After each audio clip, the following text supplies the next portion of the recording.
Hey everybody, thank you so much for stopping back by the channel. If you're new, please consider subscribing and leave me a comment to let me know what you think about the topic. And if you're returning, I thank you so much for coming back and leaving me all of the comments that you guys do leave. I do try to get to all of them, but if I don't, please understand it's not always possible.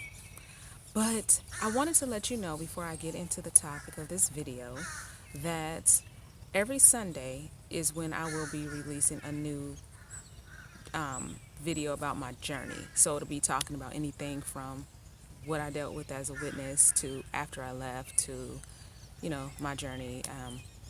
Some of my new beliefs maybe I'll talk about at one point, but that's what that'll be every Sunday. And then on Wednesday, just in case you guys who watch these videos are interested, the Old Testament videos are released every Wednesday. That's a particular topic that I find very fascinating, and I find that after I've done my research on many things over the years, that breaking down some of these barriers and these walls that have kept us so afraid of God is very necessary. And I think that by going to the Old Testament, that's the place to start within the Bible, because that's where all the fear comes from, as I say, or as I've said before. That's where he's described in the worst light, you know. So, yeah, every Wednesday, if you haven't checked those videos out, please do so. So, as you see for the topic for today, it has to do with mental illness within the witness organization. First, let me just say, I'm not coming from a perspective where I'm going to be giving stats or, why the cults affect people's mentality or anything like that. It's just my own opinion about these things, okay? And also my own experience. So if you're looking for something like that, more specific or data or something like that, you might want to go, check somebody else out, because I'm pretty sure there are some who talk, more and give some statistics and things like that. So, I do believe that it is very rampant in the organization, mostly probably things like anxiety and depression because of all the strains, all the pressure that's put on people within this organization, living in the fog, like they say on XJW, Critical Thinker. Shout out to you guys. The fear, obligation, and guilt, that people have to deal with, trying to measure up to all of these standards that are just unnatural, right? But there's also people that suffer from other type of mental illness, which is what I'm going to be focusing on more today, because I had a personal experience with it, which is things like, having nervous breakdowns and schizophrenia and stuff like that. So I dealt specifically with that because my mother had mental illness, and it started when I was about 9 or 10 years old. So needless to say, it was not very easy growing up in that situation. It was always scary because I didn't know from one day to the next, what she would do. It was a lot of anxiety for me as a kid. She had a lot of things that happened within the Kingdom Hall, so there was some embarrassment that went along with that. A lot of the kids used to talk about her and stuff like that. Just young kids, just being kids, and say things, out in service. She would have certain situations happen. But mostly I just felt bad. Let me back up. I feel bad. I feel bad for my mom, because she still suffers from certain things even to this day. At the time, being young, I didn't really understand. So a lot of it I blamed on her, because I thought that a lot of it was her fault. And I'll explain that in a moment. As I've grown up and gotten out of the organization, I now understand that a lot of that pressure came from that. A lot of her, you know, inability to get over certain things came from the constant, you know, badgering and the constant pushing of these certain things from the organization. So just a quick thing, I don't want to get too much into her situation, obviously, because it's, it's personal and it's my mom. But basically, shortly after that, she became a witness. she was hanging around a particular sister who she trusted. She felt like all witnesses were, she says that she just felt like all people in Jehovah's organization were, good people. She was 18 when she came in. She was kind of, I guess you would say naive a little bit.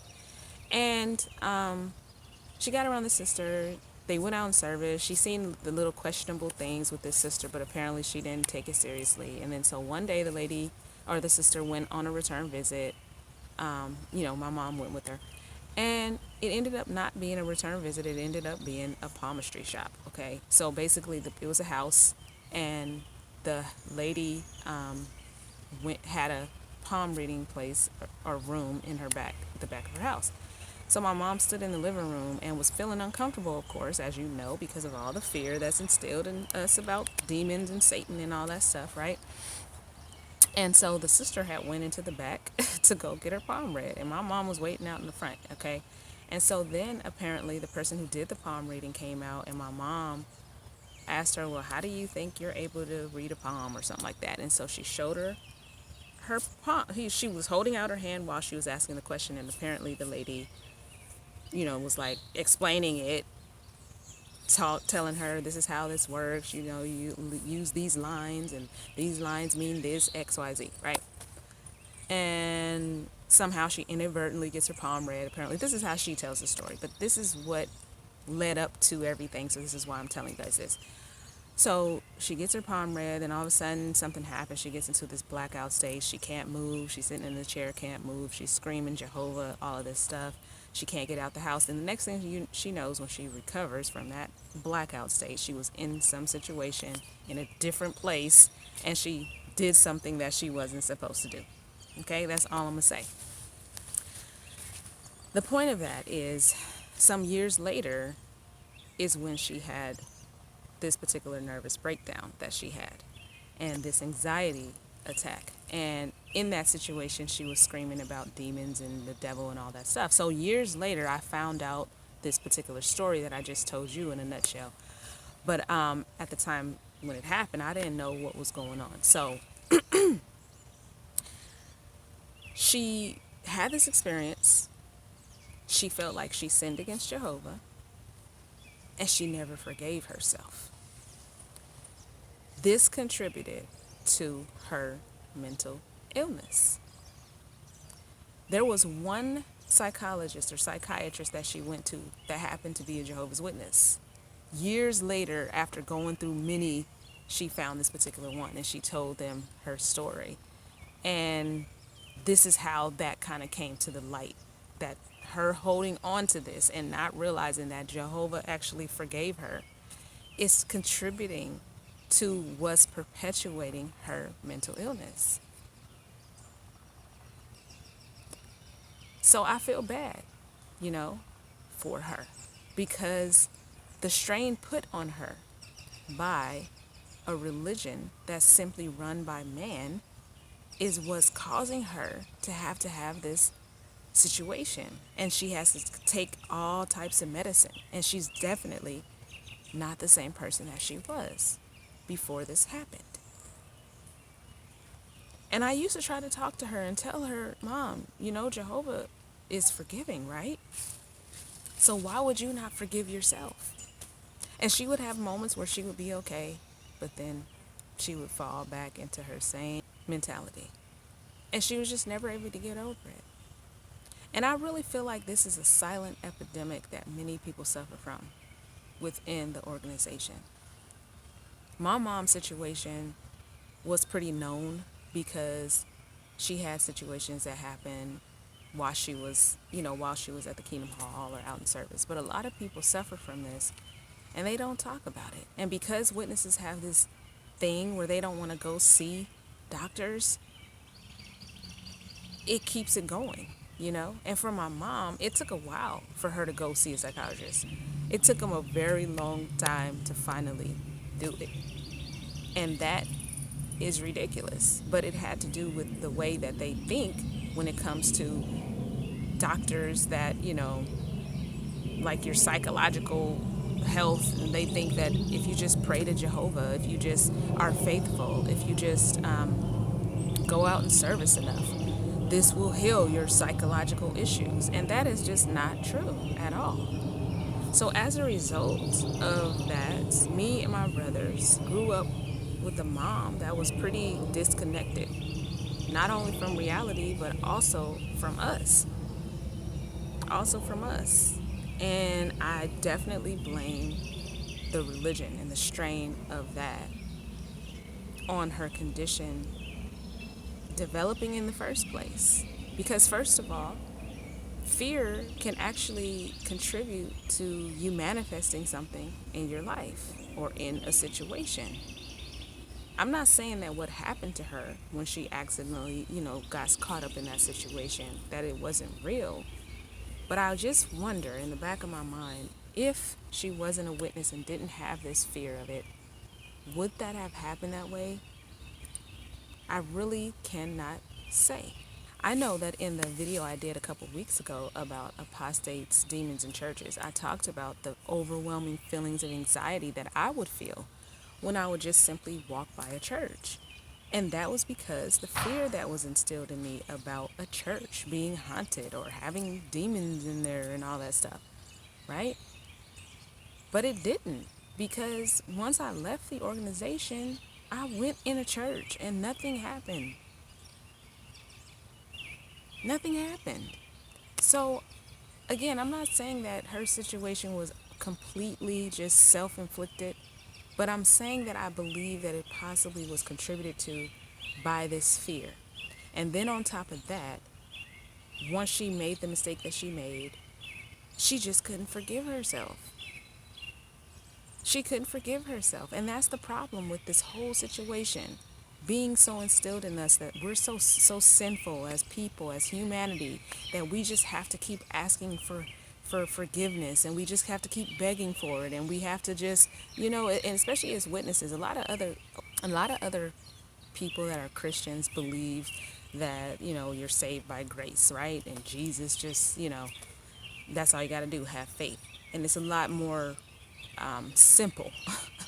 But which witnesses all know that that's not the way it is. So it's a lot of pressure put on us, or was put on us, to do things a particular way. And with that comes a whole lot of anxiety. And if you make a mistake, depending on the type of person you are and the circumstances surrounding what happened, you might do something like my mother and just never forgive yourself. And that could cause you to have a nervous breakdown, because you just had such a strong desire to please Jehovah and you failed at that, and you just not getting over it. You see what I mean? It's just sad. It's just sad, but that's what happened. And she's still not the same. I mean, she's gotten better over the years, but all she longs for is for the end to come so she can just be normal, she just longs for the paradise. And all the time, one of the things she always says is, I want to get off this earth. And what she means is just go take a nap.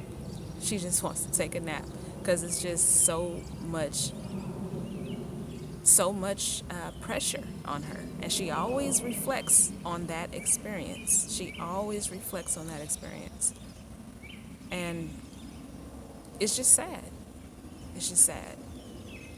So I really, like I said, you guys, I didn't have any medical information. I didn't have any really advice even to give, because I don't know any advice to give. I mean, I was just expressing how it affected me, that I believe that it's just really as a result of this religion that a lot of people are going through this. And if you are one of those people that's going through it, just know that you're not alone. Be encouraged.